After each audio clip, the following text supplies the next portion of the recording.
PLT Pak. Oh, PLT Ketua Komisioner KPK, kemudian didampingi Komisioner Pak Anang Pandu Praja dan Pak Profesor Indiarto Senoaji. Kita sudah bicarakan kerangka tentang bagaimana penyelesaian tentang persoalan antara KPK dengan Polri. Yang pertama, kita sudah punya komitmen bersama untuk bisa menyelesaikan kasus ini dengan segera. Kemudian yang kedua, kita akan mempererat kerjasama ke depan di dalam pemberantasan korupsi. Nah, nanti yang lain secara teknis kan pasti akan dibahas di antara pimpinan KPK dan juga kami juga di antara pimpinan Polri, sehingga ini nanti kedepannya mudah-mudahan tidak antara lama, bisa diselesaikan secara keseluruhan. Mudah-mudahan ini nanti bisa cepat selesai. Ini pengantar dari saya. Selanjutnya saya persilakan Pak pimpinan KPK. Assalamualaikum warahmatullahi wabarakatuh. Saudara-saudara sekalian, setelah tadi pagi dilantik, saya maraton bertemu dengan pimpinan KPK yang lain, baik yang baru maupun yang lama, PLT maksud saya dengan yang lama seperti Pak Pandu dengan Pak Zul. Saya dalami, saya tanya apa sesungguhnya yang terjadi. Kok bisa sampai rame begini? Saya kan orang luar, saya tidak tahu. Beliau menjelaskan secara detail tentang semua masalah itu. Kemudian hari ini, sore harinya, saya bertemu dengan Kapolri sama. Yang saya lakukan adalah calon Kapolri PLT Kapolri. Gantian kita. Ini PLT Kapolri, ini PLT pimpinan KPK ya. Saya tanya kepada beliau, apa sih sesungguhnya yang terjadi? Beliau dibantu oleh Pak Kabar Eskrim dengan Pak. Kesimpulan saya satu, ternyata tidak ada itu yang namanya konflik antara KPK dengan Polri. Tidak ada itu. Bayangkan kalau konflik, saya pasti kejepit. Di satu sisi saya ini adalah purnawirawan Polri, bagaimanapun juga saya senior dari beliau-beliau ini. Di sisi lain, ini mantan pimpinan KPK. Daripada saya dijepit yang nggak enak begini, lebih baik saya loncat keluar lah gitu kan. Tapi ternyata dari hasil penjelasan itu saya menemukan kesimpulan bahwa tidak ada itu yang namanya konflik antara KPK dengan Polri. Apa yang terjadi? Yang terjadi sesungguhnya hanyalah sebuah gesekan-gesekan, sebuah friksi-friksi yang memang merupakan dinamika dari orang-orang yang melaksanakan tugas sesuai dengan fungsi dan perannya masing-masing. KPK menyidik sebuah dugaan tindak pidana korupsi yang ternyata melibatkan personil-personil kepolisian. Lalu kepolisian juga menyelidiki dan menyidik, menerima laporan dari masyarakat tentang adanya dugaan tindak pidana yang dilakukan oleh orang-orang tertentu yang kebetulan di kepolisian. Yang saya sesalkan, kok kenapa sih mesti dilakukan pada waktu yang sama, kan jadi rame gitu. Kenapa nggak digilir satu-satu gitu supaya tidak menjadi rame seperti ini? Nah, ternyata memang persoalannya tidak by design. Oke lah. Lalu sekarang keputusan pra-peradilan, tuntutan gugatan pra-peradilan yang diajukan oleh Pak BG kepada atas tindakan penetapan sebagai tersangka oleh KPK ternyata dikabulkan di lembaga peradilan. Saya tanya tadi, mana amar putusannya? Tua-tua begini juga, saya kan orang hukum, saya juga sarjana hukum. Mana amar putusannya? Coba saya baca. Kebetulan kan ada Profesor Indiarto Senoaji yang memang betul-betul pakar ya. Mereka bilang belum terima. Lalu selama ini apa yang diributkan? Apa sih yang kok sampai dibatalkan tuh tindakan hukum yang mana? Ternyata pihak kepolisian juga sama, belum menerima amar putusan itu. Ya, saya bilang kalau memang begitu udahlah, kita sama-sama seperti orang buta yang memegang gajah gitu loh.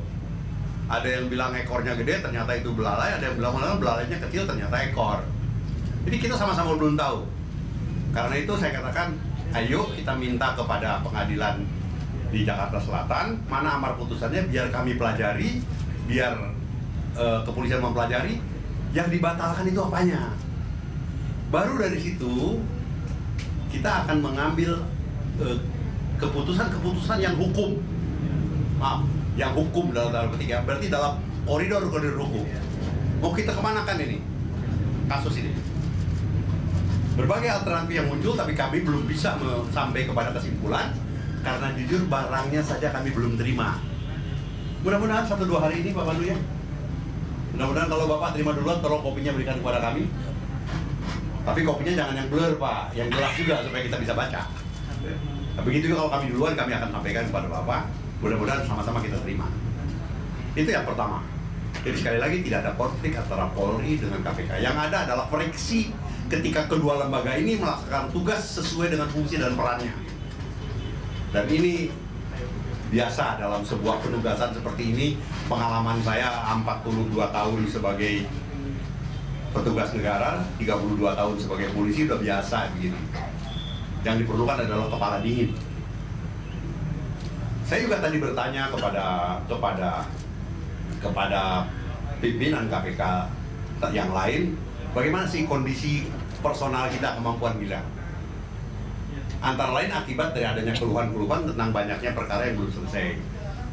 Ternyata hasilnya adalah kita itu sangat kekurangan penyidik dan penuntut umum. Penyelidik, penuntut umum. Karena itu tadi saya minta kepada Pak Kapolri jangan Anda dituduh melemahkan KPK ini. Mau nggak segera memperkuat KPK? Caranya bagaimana Pak Taufik? Minta 50 penyidik saya. Langsung Pak Kabar Eskrim mengatakan siap. Besok lusa kalau yang diperlukan 50 penyidik saya hadapkan ke sana yang memiliki kemampuan untuk memperkuat KPK. Ya niatnya sudah jelas. Bagaimana dengan Jaksa Agung? Senin saya akan menghadap beliau melakukan hal yang sama. Dengan demikian KPK bisa lebih firm ke depan. Masih juga pertanyaan publik, bagaimana Pak dengan penyidik-penyidik yang mau di TSK-kan karena memiliki senjata api gelap? Senjata api itu bukan senjata api gelap. Senjata api itu adalah senjata api miliknya KPK yang dibeli oleh kami pimpinan KPK jilid 1. Mudah-mudahan saya tidak salah, jumlahnya 100. Resmi, sah dengan izin Kapolri, dengan rekomendasi dari BIN segala macam. Senjata itu sebagian besar kita titipkan di PSA-nya Polri di sini. Sebagian memang kita gunakan. Dipinjam pakaikan artinya kepada penyidik. Tapi pinjam pakai itu pun tidak serta-merta begitu saja. Diproses izinnya kepada kepolisian. Lalu dengan surat pengantar dari pimpinan KPK, maka dikeluarkanlah izin penggunaan senjata api khusus untuk penyidik KPK. Senjatanya dari mana? Senjata yang dimiliki oleh KPK sendiri. Senjata kecil-kecil. Tapi ya kalau kena kaki, kena kepala ya nggak benjol sih. Gitu. Tapi senjata api juga namanya. Jadi tidak ada pemakaian senjata api gelap. Yang ada adalah kemungkinan surat izin yang dikeluarkan oleh kepolisian itu sudah kadaluarsa. Tadi saya bilang langsung kepada Pak Pandu, tarik saja semuanya. Masukkan kembali ke berangkas ke gudang. Supaya tidak menjadi masalah. Kalau masih ada senjata api yang milik pribadi, itu bukan tanggung jawab KPK, tanggung jawab yang bersangkutan. Itu antara lain tentang isu tentang kriminalisasi istilah kalian kan. Itu bukan kriminalisasi, itu memang ada kasus. Saya katakan kepada beliau, Pak itu senjata kami Pak. Izinnya kan dari Bapak. Kenapa kalau memang sudah habis tidak Bapak sampaikan? Gantian kenapa yang meminjamkan tidak menarik kalau izinnya sudah habis? Oke lah, persoalan administrasi. Jadi saya bilang, Pak, please lah. Masa iya senjata milik negara? KPK kan juga punya negara itu yang dibeli, mesti dijadikan perkara. Persoalan yang satu itu clear. Itu kira-kira penjelasan saya kepada Anda sekalian. Ulasan-ulasan hukum, masalah-masalah manajemen dan segala macam disampaikan oleh Pak Pandu yang memang terakhir ada di sana. Pak pemahaman hukum kita juga sudah ada pada itu. Teknis tadi kami bicara dengan Pak Kabar Eskrim tentang apa sih kasusnya, kenapa sih mesti begitu. Ya alhamdulillah saya juga masih bekas-bekas sekolah 30-40 tahun yang lalu tentang reserse kriminal masih nempel juga. Saya kira itu Pak Waka yang bisa saya jelaskan. Ada pertanyaan? Pak PLT Kapolri maksud saya. Kalau yang bisa saya jelaskan, silakan kalau ada pertanyaan. Pak Rokin, Pak ingin menegaskan berarti yang 21 penyidik penganggapannya sudah clear, apakah kasusnya diselesaikan, tidak ada tindakan. Saya klarifikasi dengan Pak Budi Waseso, ini ada pidana gitu nantinya, mau berapapun ini ada urusan administrasi dan nanti akan tetap dikenakan pidana. Nanti konfirmasi apa ini sudah selesai atau ini tetap berjalan gitu, apa tetap dikenakan pidana termasuk pimpinan KPK Pak AS gitu, karena kan izinnya saja sudah bermasalah gitu, tidak diproses. Jelasnya seperti apa Pak? Nanti kita bedakan tiga kasus walaupun sama menyangkut senjata api. Kasus pertama adalah senjata api milik dinas KPK yang dipinjam pakaikan kepada penyidiknya. Dianggap dari kami teliti nanti, ternyata izinnya sudah melewati batas waktu, kalau nggak salah cuma 1 tahun. Saya nggak tahu kalau 2 tahun ya. 4 tahun Pak. Ya. Lebihnya. Dari 2011 Oke. Nah itu saya anggap itu keterlaluan manajemen. Dan itu bentuknya pelanggaran karena senjata itu bukan senjata api gelap. Bukan senjata api gelap. Masalah yang kedua adalah senjata api pribadi yang dimiliki oleh orang perorangan. Itu persoalannya menjadi lain. Tidak ada terkaitan dengan KPK. Bahwa yang bersangkutan misalnya pegawai KPK ya, apa boleh buat? Emangnya orang KPK kebal hukum apa? Nah, kalau persoalan senjata api yang katanya dimiliki oleh senjata AS itu saya kira persoalannya menjadi lain dan saya juga belum sampai bertanya ke situ. Ya, mudah-mudahan jawaban saya mengenai kasus senjata api yang digambarkan dimiliki oleh para bukan senjata api gelap. Sepanjang itu adalah senjata api dinas, yang terjadi adalah surat izin yang tidak diperpanjang. Berarti manajemen zaman itu telah melakukan sebuah kelalaian. Apakah itu kejahatan? Saya berpendapat bukan. Itu adalah sebuah pelanggaran saja. Barangkali begitu Pak Budi ya. Tapi kalau Pak Budi mau menjelaskan tambahan, silakan. Cukup. Oke. Ada pertanyaan lain? Aduh, maaf saya ngambil alih jadinya nih. Apakah hasil pertemuan ini juga membahas soal SP3 untuk pimpinan KPK nonaktif Pak AS dan BW?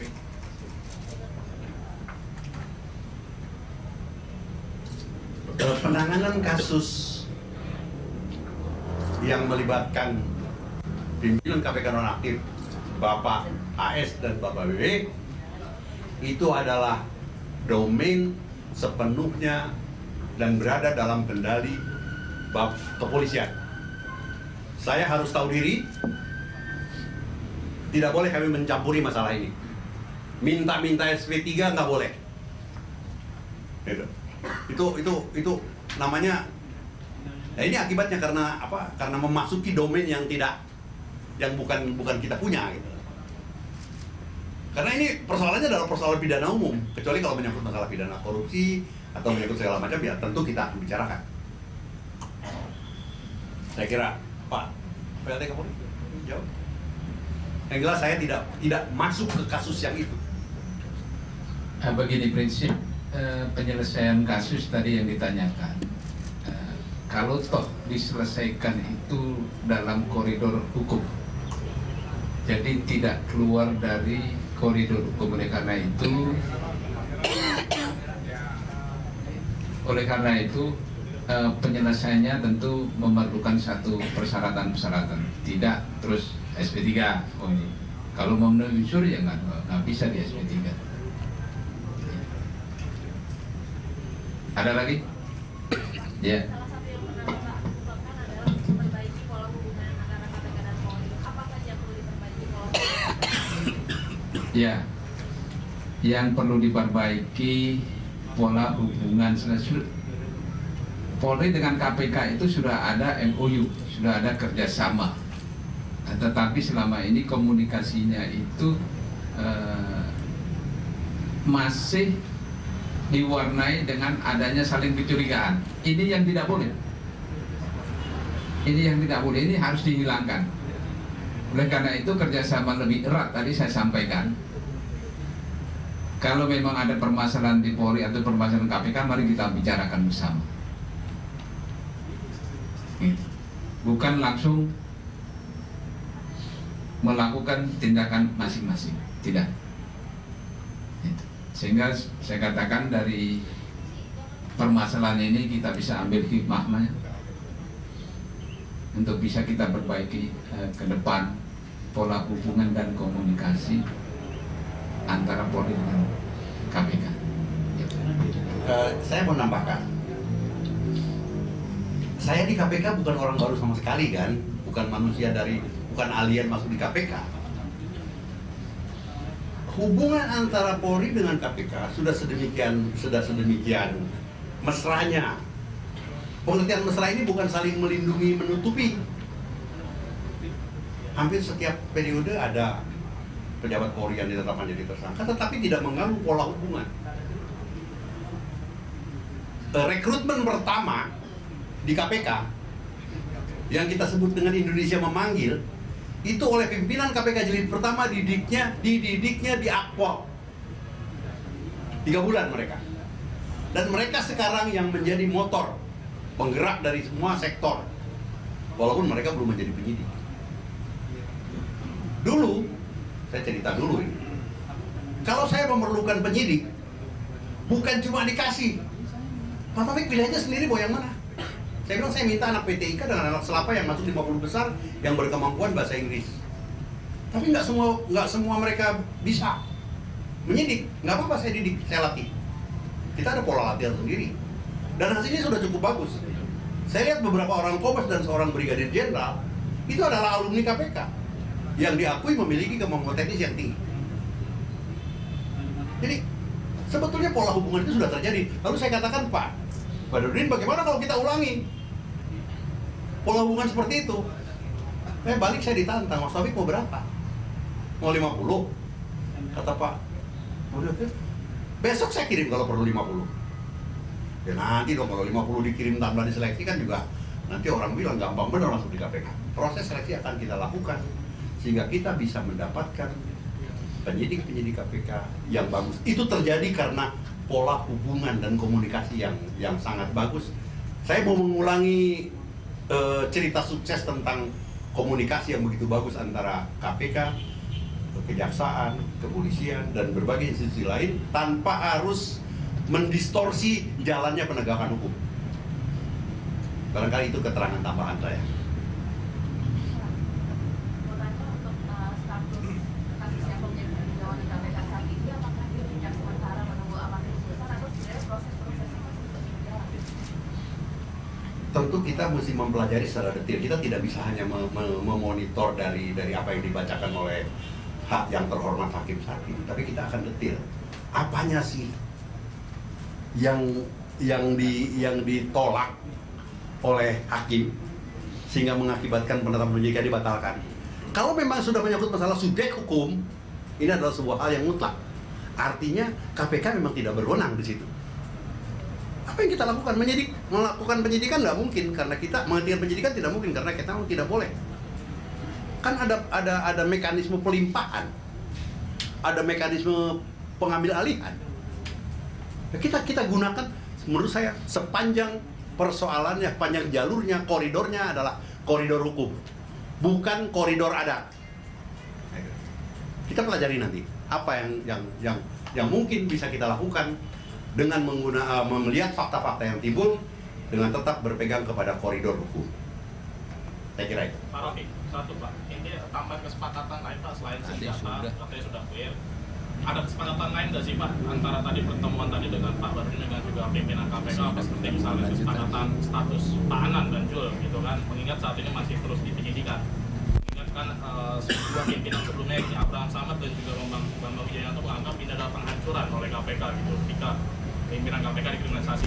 Apa tadi dalam pertemuan tadi ada pointer-pointer ataupun juga MOU gitu kesepakatan kita disampaikan Pak Anang dan Pak Jul ini tidak akan jadi tersangka pada kesepakatan lain, intinya seperti apa Pak? Kira-kira. Saya kira Anda harus menjadi saksi ya bahwa yang mengatakan penghancuran KPK itu beliau, bukan saya.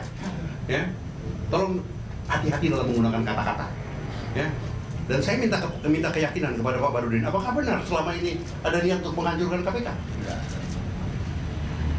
Jangan sekali-sekali deh. Kesepakatan berikutnya dari yang saya lakukan, yang kami lakukan dengan Pak Badrudin adalah sholat maghrib berjamaah tadi. Nah, itu yang paling penting. Bahwa solusinya ternyata ada di atas. Dan ketika hati yang dingin itu kita keluar. Beliau mengatakan yang imam Pak Pandu. Pak Badrudin mau jadi imam, memang seharusnya saya boleh. Tapi karena saya ada senior, dia bilang, Pak Taufik aja. Saya bilang nanti kalau batal imam, batal semua. Ternyata Pak Pandu ngambil alih. Alhamdulillah. Ya. Kesepakatan berikutnya adalah selamat-selamatnya hari Selasa, pimpinan KPK akan menerima kunjungan pejabat Polri. Apakah nanti mungkin Pak PLT Kapolri sendiri atau mungkin Pak Budi Waseso yang datang untuk menindaklanjuti pembicaraan hari ini. Bukan kunjungan balasan lah, paling tidak kita ngundang makan kan boleh, asal jangan di restoran ngundangnya gitu loh. Pak, ada kemungkinan nggak kasus Komjen Budi Gunawan dilimpahkan ke kepolisian ataupun ke Kejaksaan Agung? Sepanjang itu dalam koridor hukum, saya mengatakan tidak tertutup semua kemungkinan. Sepanjang itu dalam koridor hukum, bukan penyelesaian adat. Apa kriterianya kemudian KPK bisa melimpahkan ke kepolisian dan juga ke... Mesti tanya ke Profesor Sudiarto, nanti saya jelaskan secara teknis. Kalau sekarang dalam kebijakan, ya kita belum ada putusannya, kita belum sampai melangkah ke situ. Saya kira, yang saya nutup Pak, beliau yang punya forum. Udah cukup ya? Baik, kalau sudah cukup, nggak ada pertanyaan lagi. Dan mudah-mudahan tidak ada ekornya juga, nanti masih menanya lagi. Nanti akan kita lanjutkan pada hari Selasa. Terima kasih. Assalamualaikum warahmatullahi wabarakatuh. Waalaikumsalam.